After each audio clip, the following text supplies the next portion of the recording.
Deep inside the UES Endurance, the cryogenic bay had become a place of controlled chaos. Hundreds of pods lined the walls in perfect rows, each one containing a human who had slept for over 3 centuries. Now, one by one, they were awakening. Dr. Vexhai Kilamora and Zektar huddled together in an observation area, watching through reinforced glass as the revival process continued. They were no longer trying to escape. The ship's security systems had made it clear that leaving was not an option until the crew decided what to do with them. The first pod had opened an hour ago. The being that emerged was unlike anything the Zephyrians had seen in their lifetimes, tall and lean, with pale skin that seemed to glow under the ship's lights. Her hair was dark and cut short in a practical style, but it was her eyes that made the aliens press themselves against the walls in instinctive fear. Those eyes missed nothing. They catalogued every detail of the room, every potential threat, every possible advantage. When she looked at the Zephyrians through the glass, they felt like prey being studied by a predator. Commander Sarah Chen, the ship's computer announced as the woman stepped out of her pod. Colony operations specialist, terraforming engineer, military strategist. Genetic optimization level, 7. Chen moved with fluid grace despite having been asleep for centuries. She accepted a cup of some steaming liquid from a service robot and drank it while studying the readouts on nearby screens. Her movements were economical, purposeful, like someone who had been trained to waste nothing. Ship status report, she said, her voice carrying clearly through the observation room's speakers. All systems operational, the computer replied. Planet preparation 97% complete. Local ecosystem stable and ready for full colonization. Defensive perimeter established and functional. Good. What about our guests? The computer's cameras focused on the 3 Zephyrians. 3 alien scientists. Zephyrian species. They discovered the ship approximately 14 hours ago and triggered the awakening sequence. Standard first contact protocols suggest they should be detained for debriefing. Chen nodded and walked closer to the observation window. When she looked directly at them, Vexhai felt his scales trying to stand up in terror. There was something in her gaze that spoke of vast patience and careful planning. This was not someone who acted on impulse. Have they attempted to contact their government? She asked. Communications blocked as per security protocols. However, their disappearance will likely be noticed soon. Then we are on a timeline. How many more pods to open? 1,243 personnel remaining in cryosleep. Estimated time for full revival, 4 hours. Chen nodded and moved to help with the next pod opening. The being who emerged was even larger than Chen, with darker skin and muscles that spoke of enhanced physical conditioning. The computer identified him as Marcus Webb, combat engineer and defensive systems specialist. How's our perimeter? Chen asked him as he oriented himself. Webb checked a portable display device. Solid. The auto turrets are online, shield generators are functional, and the camouflage systems are still hiding our major installations. Anyone scanning from orbit will just see jungle. What about the signal responses? Coming in strong. Fleet elements from 17 different systems have confirmed receipt and are en route. Estimated arrival times range from 6 days to 3 weeks depending on distance. Chen smiled, and the expression made the watching Zephyrians shiver. It was not a cruel smile, but it carried absolute confidence. The smile of someone who had planned for every possible outcome. More pods opened around them. Each human who emerged was a specialist in something crucial to their mission. Xenobiologists who understood alien psychology better than the aliens understood themselves. Engineers who could build functional technology from scrap and raw materials. Military tacticians who had spent centuries studying galactic politics and warfare. But what frightened the Zephyrians most was how efficiently they worked together. No wasted words, no confusion about roles or responsibilities.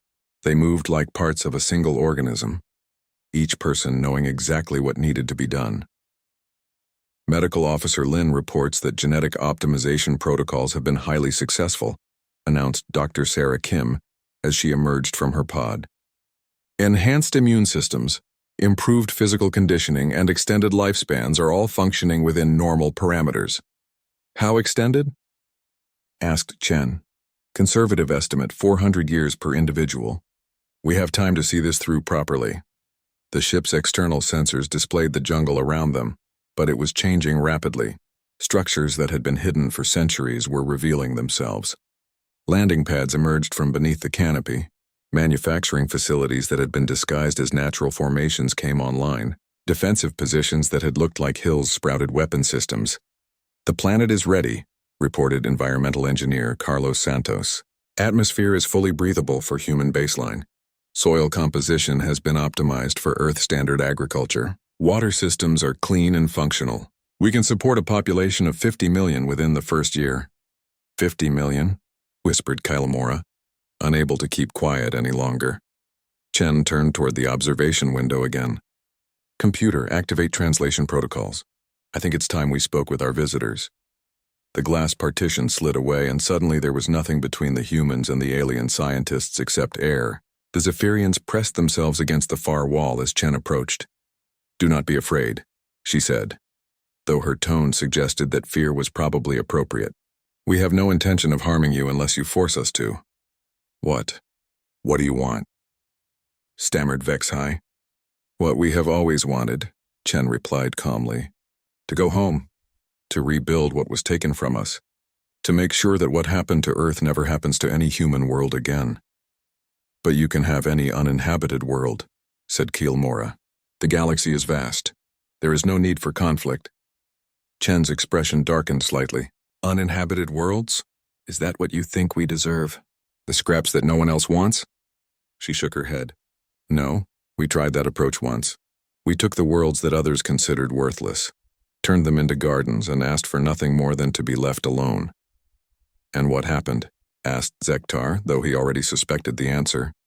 "We were abandoned," said Webb, stepping up beside Chen. "When Earth was destroyed, did any galactic government offer aid? Did anyone send rescue ships? Did anyone even investigate whether survivors needed help?" The Zephyrians had no answer because they all knew the truth. The galaxy had been relieved when the humans disappeared. "We monitored galactic communications for decades after Earth's destruction," Chen continued. "We heard the debates in your councils, the quiet celebrations when our signals went dark, the relief that the human problem had solved itself." "But that was 300 years ago," protested Vexhai. "The current governments had nothing to do with those decisions." "Perhaps not," Chen agreed. "But they inherited a galaxy that was built on our exclusion. They benefited from our absence, and they will have to deal with our return." The ship's communication array crackled with incoming signals, more confirmations from distant human fleets, status reports from hidden colonies that had been preparing for this moment for 3 centuries. "How many of you are there?" asked Kilmora quietly. Chen consulted a display that showed incoming ship signatures. "Difficult to say exactly. We have been spread across harsh worlds throughout the galaxy, growing quietly in places where others cannot survive. Conservative estimate: 2 billion humans in various stages of preparation." 2 billion? The number was staggering. The entire population of the Galactic Council was only about 5 billion spread across hundreds of worlds. "We have been busy," said Webb with grim satisfaction. 3 centuries is a long time to plan and prepare. Outside, the first signs of the returning fleet appeared on the ship's sensors. Massive vessels that had been hidden in the dark spaces between stars were decloaking at the edge of the system, ships that made the largest Council warships look like shuttlecraft. "The advance elements are arriving," reported Communications Officer Maria Rodriguez. "Dreadnought Indomitable and her escort group are requesting permission to establish orbital control." "Granted," said Chen. "Signal all incoming ships. Operation Homecoming is now active. Phase 1 objectives are secure." She turned back to the frightened Zephyrians. "You 3 have the honor of being our first official contact with the current galactic government. I suggest you think carefully about what message you want to carry back to your leaders." "What message?" asked Vexhai. Chen's smile returned, and this time it was definitely predatory.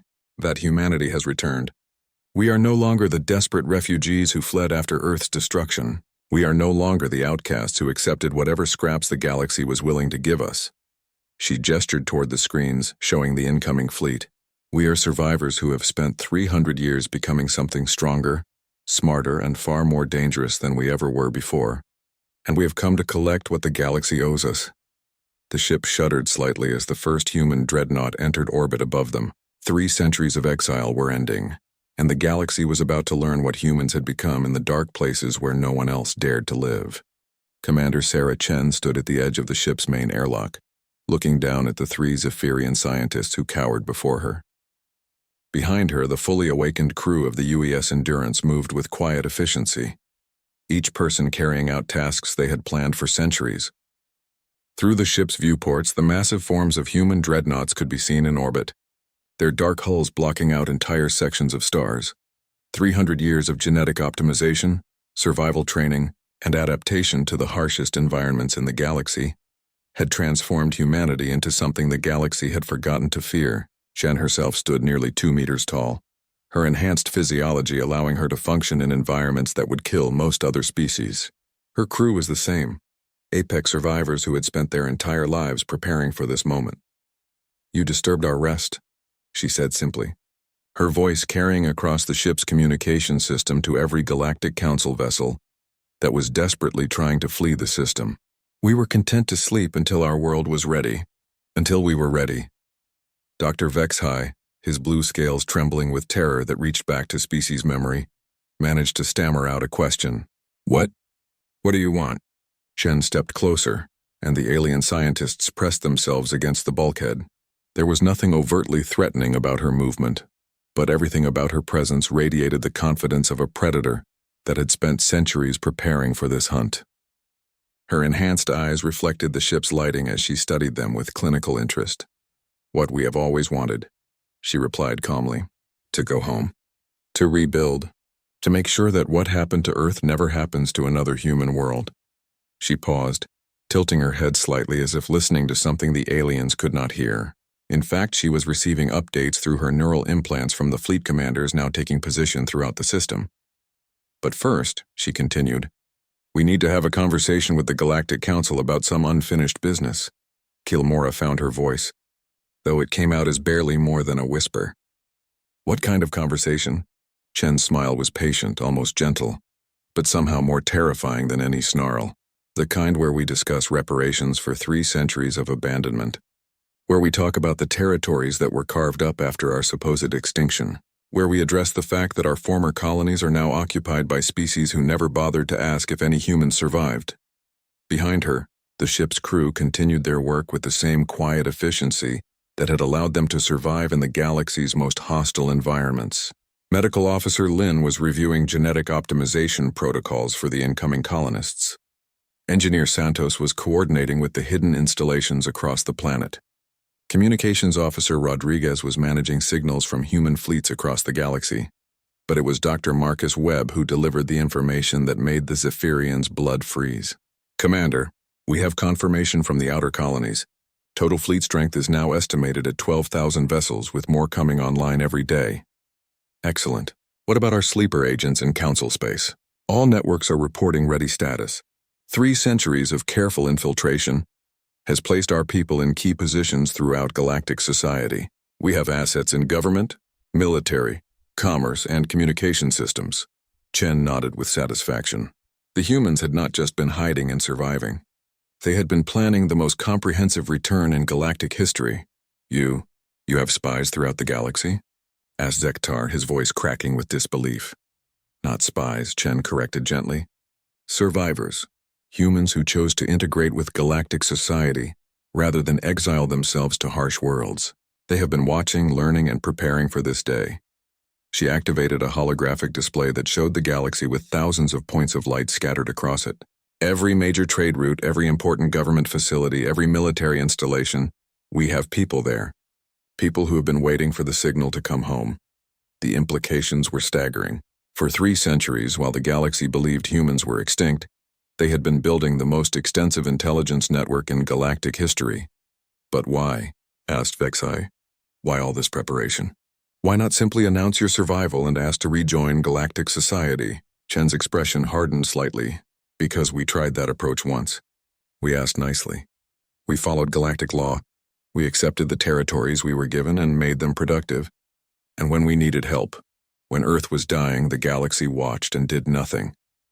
Dr. Webb stepped forward, his own genetic enhancements making him tower over the cowering aliens. "We spent the first 50 years after Earth's destruction sending distress signals, asking for aid, begging for help evacuating survivors from the outer colonies. Do you know how many responses we received?" The Zephyrians remained silent. "0, Webb continued. Not one government, not one species, not one individual in the entire galaxy lifted a finger to help us.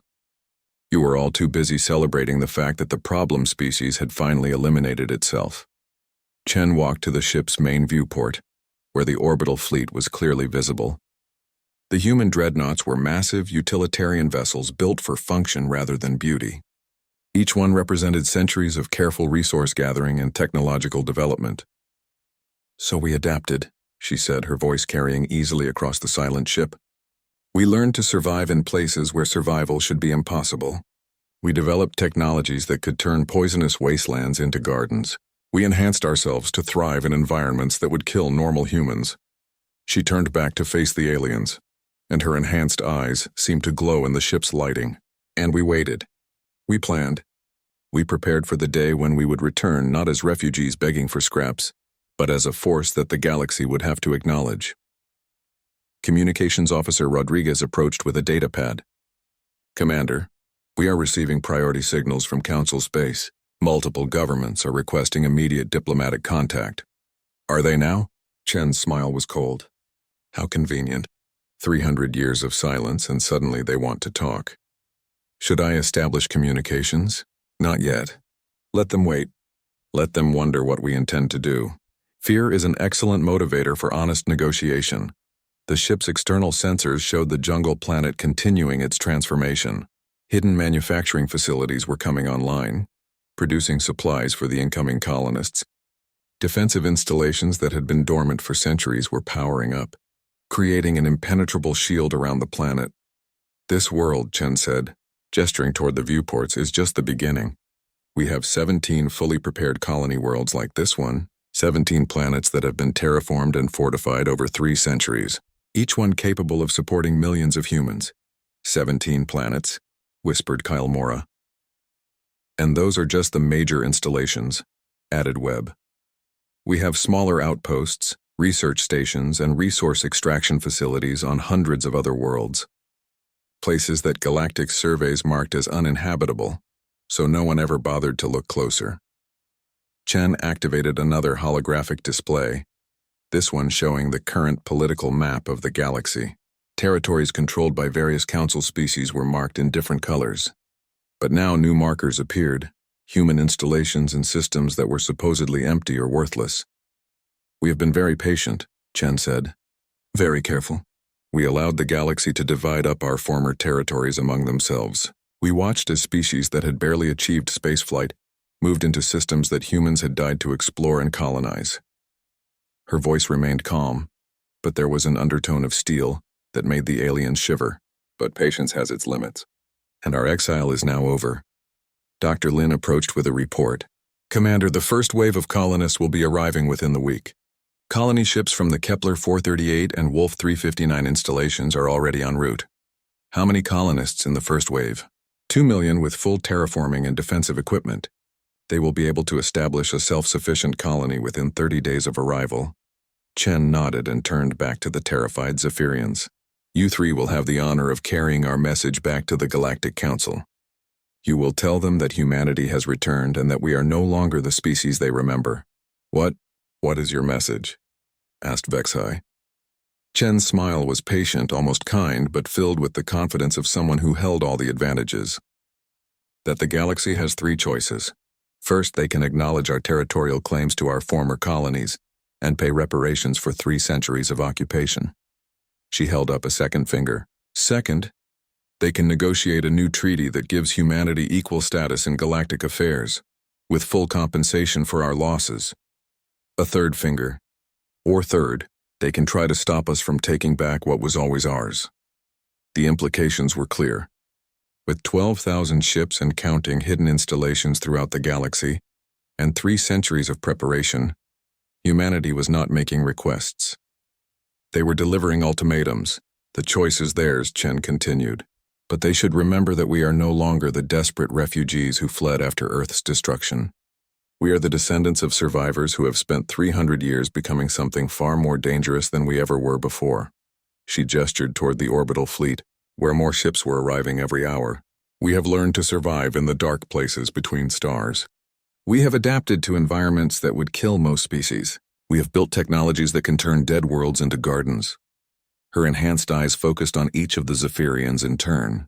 And most importantly, we have learned that in a galaxy that values only strength, we must become strong enough to take what we need, rather than wait for others to give us what we deserve. The ship shuddered slightly as another massive dreadnought took position in orbit.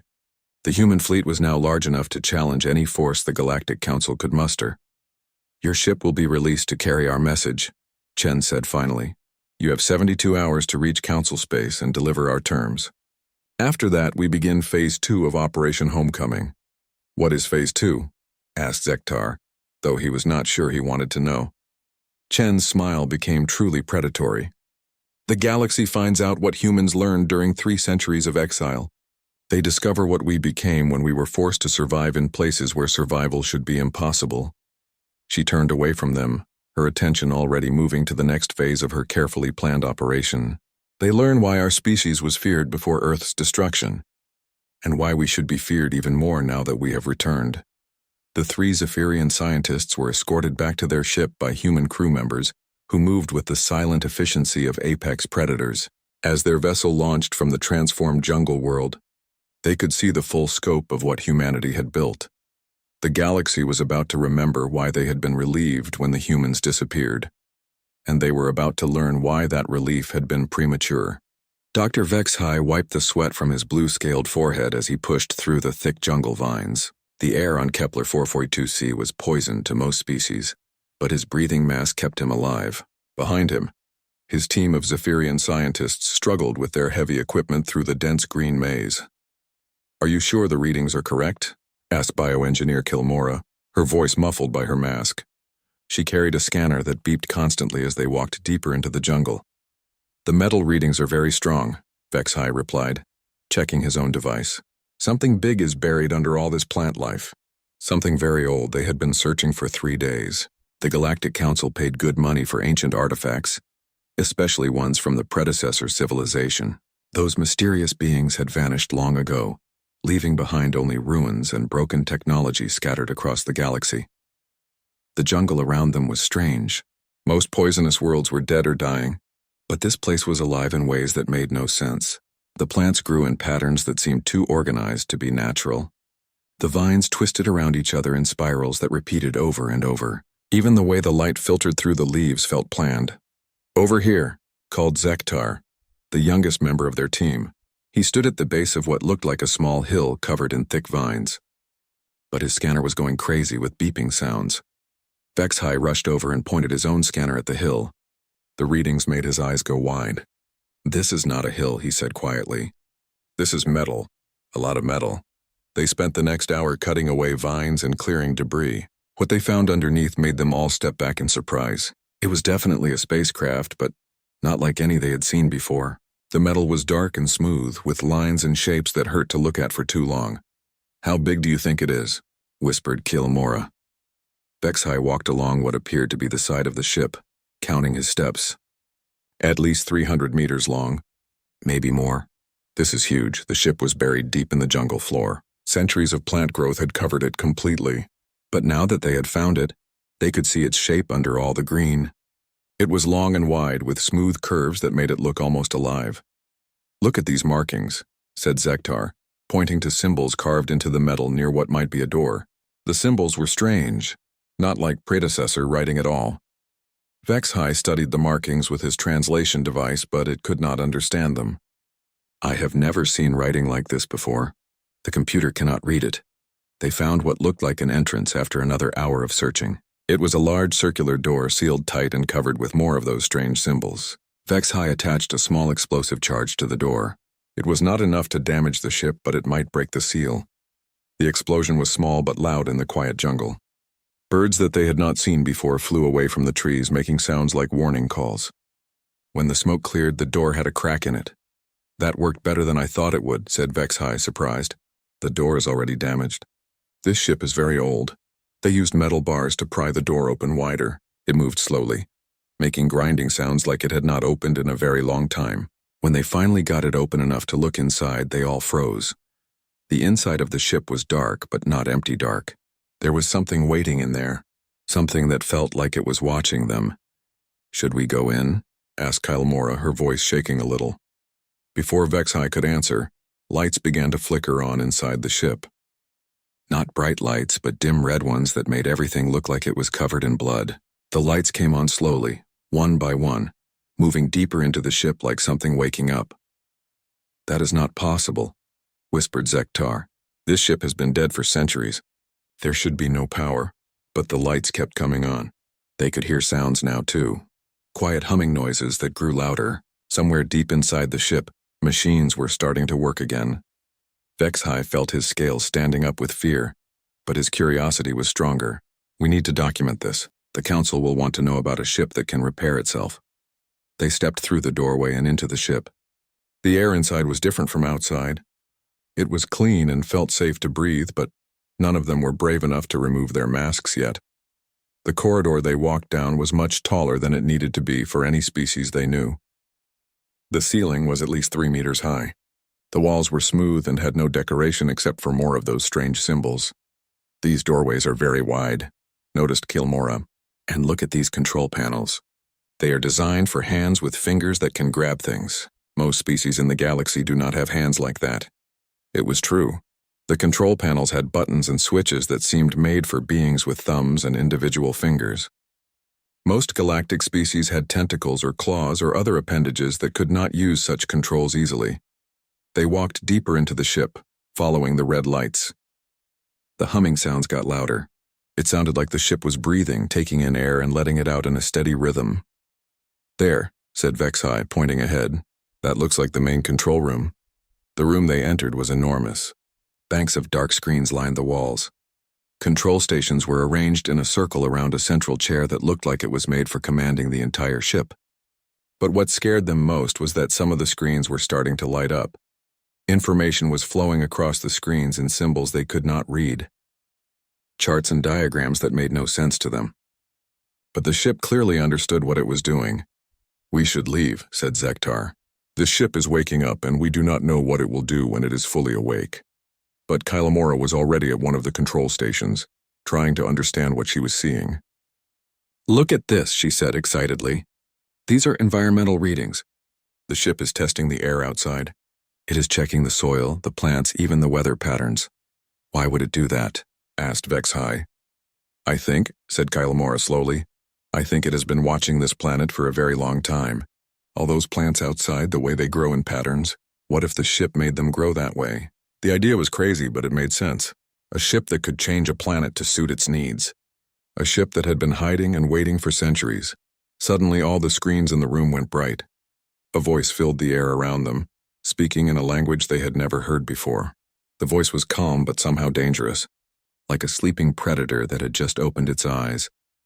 The translation devices on their belts started working, turning the strange words into language they could understand. "Environmental sensors indicate non-human life forms aboard vessel.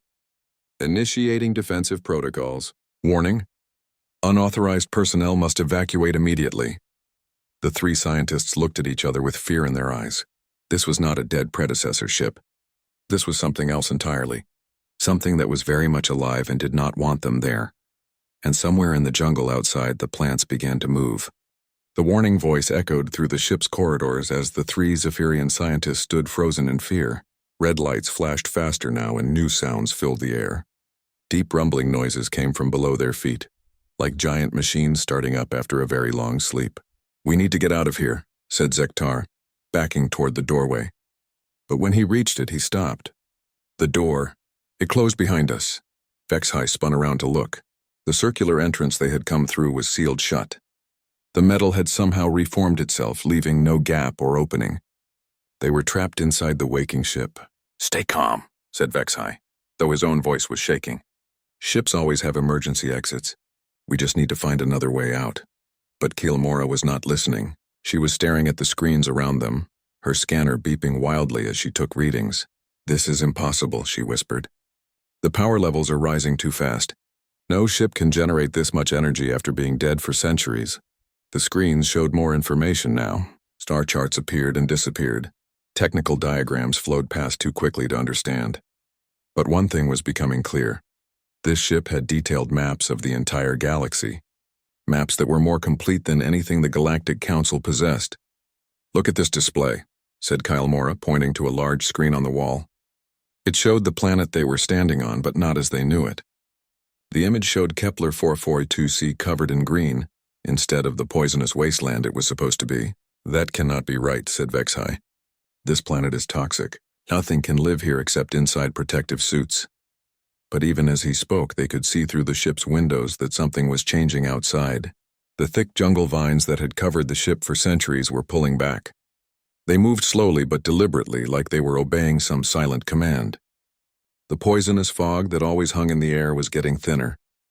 Through the clearing mist, they could see the jungle more clearly than ever before. And what they saw made no sense at all. The plants were not growing randomly. Every tree, every vine, every flower was exactly where it was supposed to be. The entire jungle was laid out like a giant garden, with paths and clearings arranged in perfect patterns. "The ship has been controlling this," said Kilmora, her voice full of wonder and fear. "For centuries it has been changing this planet, making it livable. But why?" asked Zektar. "Who would do such a thing?" Their answer came when Vexhai found the ship's identification records. The computer screens were now responding to their presence, showing them information as if the ship wanted them to understand. "Species designation human," Vexhai read aloud from the screen. "Origin, Sol 3, Terra, Earth. Mission classification, colony establishment, and species preservation." The three scientists looked at each other in shock. Everyone in the galaxy knew about humans. They were the species that had appeared suddenly 300 years ago, spread across many worlds, and then vanished just as quickly when their home planet was destroyed. Most galactic species had been quietly relieved when the humans disappeared.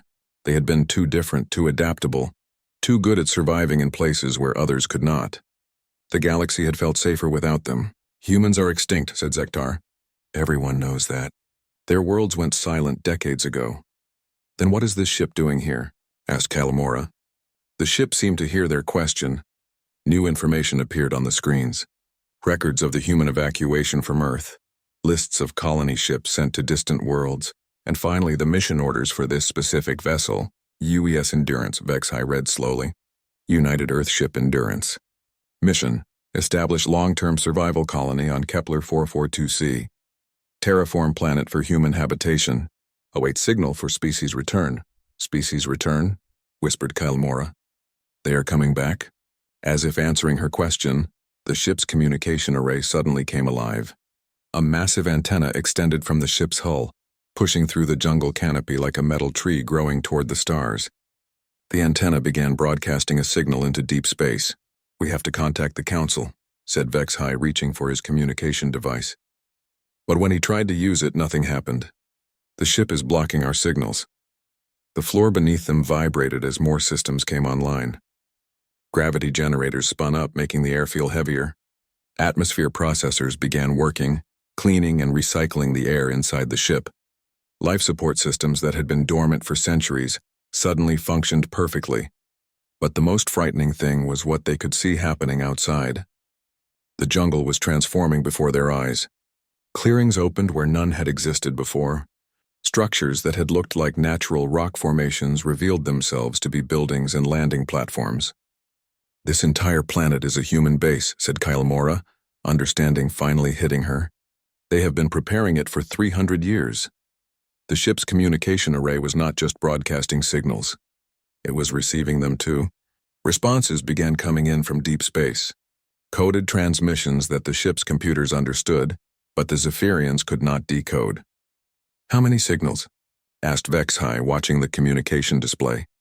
17 confirmed responses, the ship's computer answered in that same calm, dangerous voice. "Additional signals incoming. Fleet assembly proceeding as planned."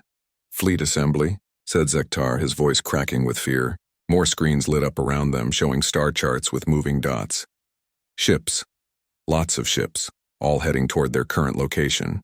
The dots were still far away, but they were moving fast and coming closer. The three scientists huddled together as the reality of their situation sank in. They had not discovered an ancient relic. They had awakened something that had been waiting patiently for centuries to complete its mission. "We need to warn the council," said Vexhai. "They need to know that humans are not extinct. They need to know they are coming back. But the ship had other plans. The screens around them changed to show the interior of the vessel. Corridors they had not seen before. Rooms filled with equipment and supplies. And deep in the ship's core, something that made their blood freeze. Rows and rows of cylindrical chambers, each one large enough to hold a person. The chambers were covered in frost, and status lights blinked steadily beside each one. Hundreds of them. Maybe thousands.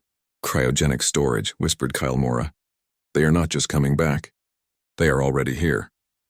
The ship's computer confirmed their fears. Crew revival process initiating.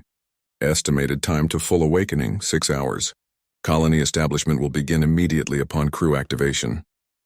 Outside, the transformation of the planet continued. What had seemed like a hostile, poisonous world was revealing itself to be a carefully prepared garden, ready for new inhabitants. The humans had not just survived the destruction of their home. They had been planning their return for 3 centuries, and now they were waking up. The ship's warning voice spoke again, but this time the message was different. Long-range sensors detect Galactic Council vessels approaching system. Defensive protocols activated. All personnel prepare for contact with potentially hostile forces. Through the ship's windows, they could see weapon systems emerging from hidden places in the jungle. The humans had not just been terraforming this planet. They had been fortifying it. The Zephyrian scientists pressed themselves against the walls as the ship continued its awakening process. They had come looking for ancient artifacts to sell. Instead, they had triggered the return of a species that the galaxy had hoped was gone forever. And the humans were not coming back as refugees or explorers. They were coming back as conquerors. The emergency session of the Galactic Council had been called within hours of receiving Dr. Vexai's final transmission. Representatives from across the galaxy gathered in the Great Chamber on Nexus Prime, their various forms of communication creating a buzz of panic and fear. Council Speaker Morthak, an ancient Vrex with silver carapace, called for order. His 4 arms gestured for silence as the babble of voices finally died down. "We have confirmed the reports from the Zephyrian expedition," Morthak announced, his voice carrying across the chamber. "The ship on Kepler 442c is indeed of human origin. Long-range sensors have detected its awakening, and communication signals are being broadcast from the system." A ripple of fear passed through the assembled delegates. The Krellian ambassador, her tentacles writhing with agitation, spoke first. "This must be a mistake. Humans have been extinct for over 200 years. Their worlds went silent after Earth was destroyed." "The ship's identification is clear," replied Admiral Zextha of the Council Defense Force. "UES Endurance, commissioned by the United Earth Colonial Authority in 2387. The vessel was listed as missing, presumed destroyed, during the Great Evacuation."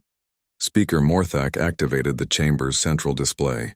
Images from the Zephyrian expedition filled the air above them. The massive ship, the transformed jungle, the weapon systems emerging from hidden positions. The Zephyrian team was investigating what they believed to be predecessor ruins. Morthak continued. "Instead, they have awakened something we all hoped was gone forever." In the back of the chamber, historian Peldar accessed the Council's sealed archives. Her manipulation devices moved quickly across ancient data crystals, retrieving information that had been deliberately buried. "I am accessing the restricted historical records from the human contact period," she announced. Much of this information was classified after their disappearance.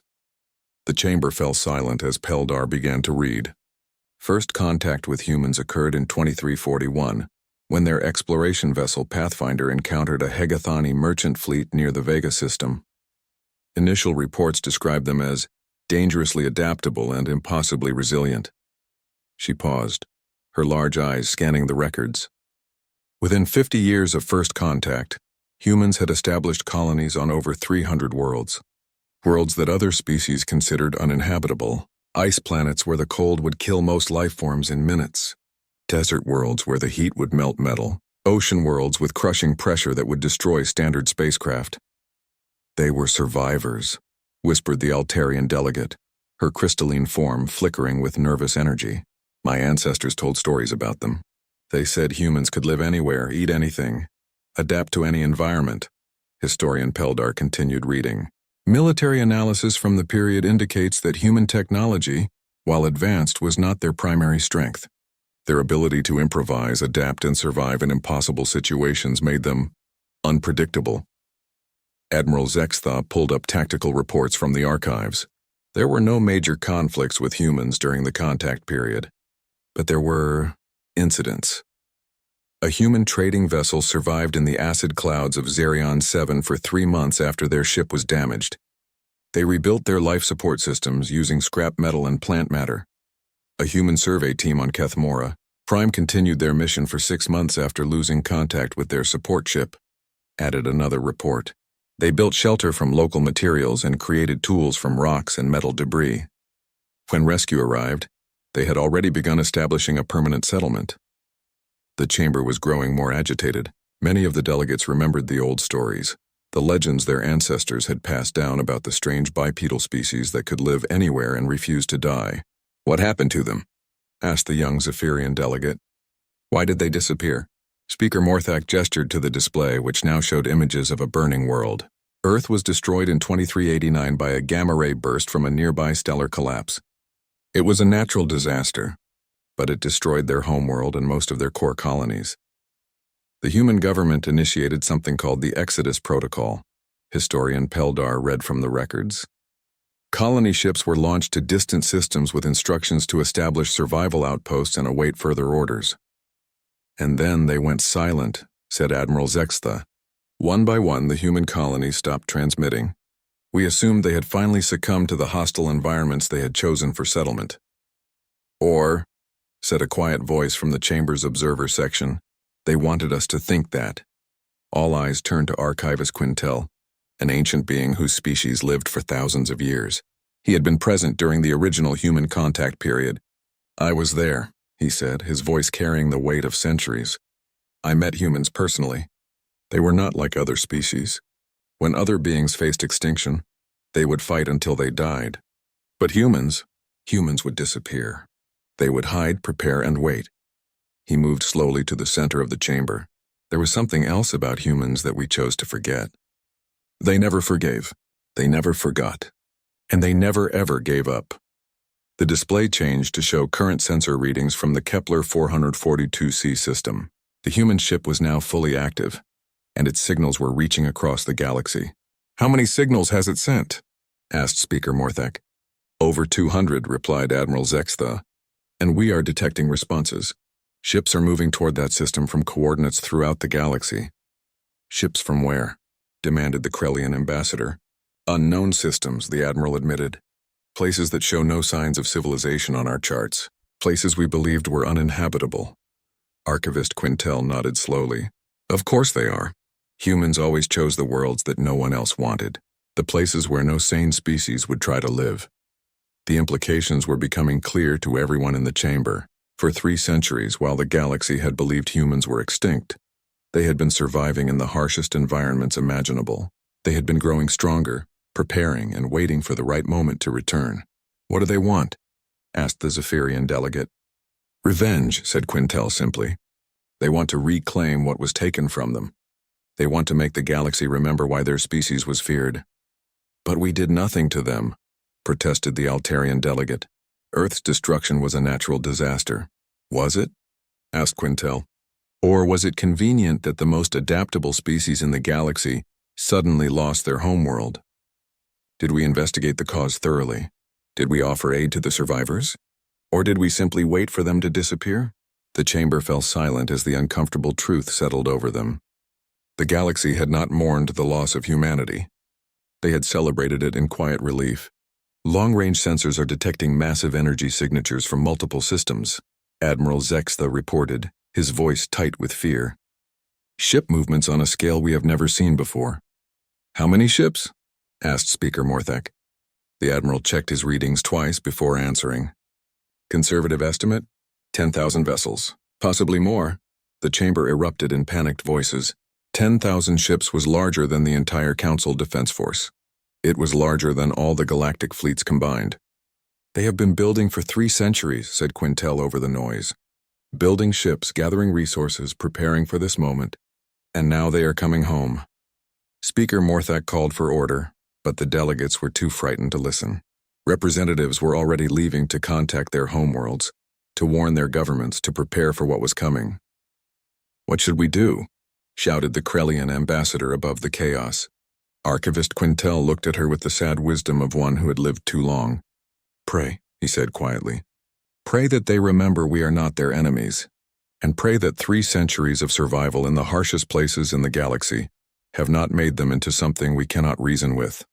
On the display, the signals from Kepler 442c continued to multiply. Across the galaxy, ships that had been hiding in the dark places between stars were awakening, turning toward home, and beginning the journey that would change everything. Humanity was coming back, and the galaxy was about to remember why they had been glad to see them go.